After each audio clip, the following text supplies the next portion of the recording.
Suited and booted type forced to catch the 25. Working all day. No mirth on his face. Averting his gaze from the persons displayed, like the single mum taking home her 4 kids. Paranoid pensioners huddled up and cautious.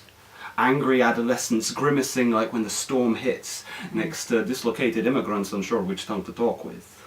But there's one passenger in the carriage that makes our main character turn an embarrassed back. His scent heavy, like sewage and kerosene, yet a figure many have a tendency to never see. His high vis deep stained, rocking 3 hats, masking his eyes, weak veined with crooked kneecaps.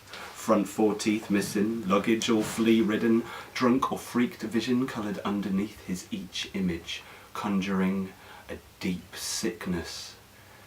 He just grins.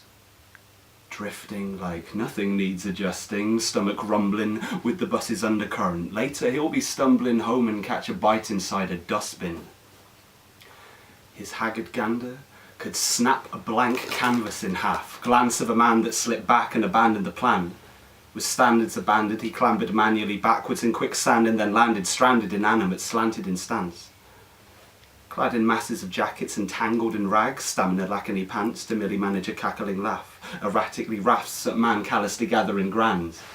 'Cause property of his is but a handful stacked in a pram.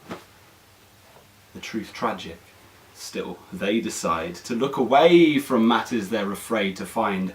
Safe state of mind to play your games and hide away from frightful faces. All I'll say to them is, raise your eyes. The air sits humid, set to be close, till the pressure is released once the heavens have broke, and the smell of the sweat of this hobo left a stench in his nose, struck dumb with lumps of lead in his throat. 'Cause one's eyes are as dead as a ghost, and the other, terrified to catch a glimpse and share the depth of his hopelessness, expressed in a nervous demeanour, burdensome guilt that burns like a fever, for it's realising his is the way of life and daily grind that mean all the people he commutes beside stay deprived. That love of money that drives his ambition, priced high to just live, its survival of richest.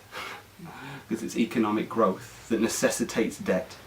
Food prices rise yet, so many paid less. And still, we're encouraged to spend beyond means, so we take another loan and pay a penny to the fiends, which entails interest, which requires capital, with many so deep in debt there's loss of collateral, and we all just stumble to the bottom of the food chain. Money man-made, yet mostly has us acting like animals. And yet, both the banker and tramp catch that same bus sat cramped at the back. One just a greybeard, no means of earning, the other a slave gear, just keeping it turning. His eyes still averting, the other's deadened, and there's a rumble overhead, and neither looks to the heavens, and the air sits humid, dense as in an oven, as heat gathers deep, getting ready for the flooding.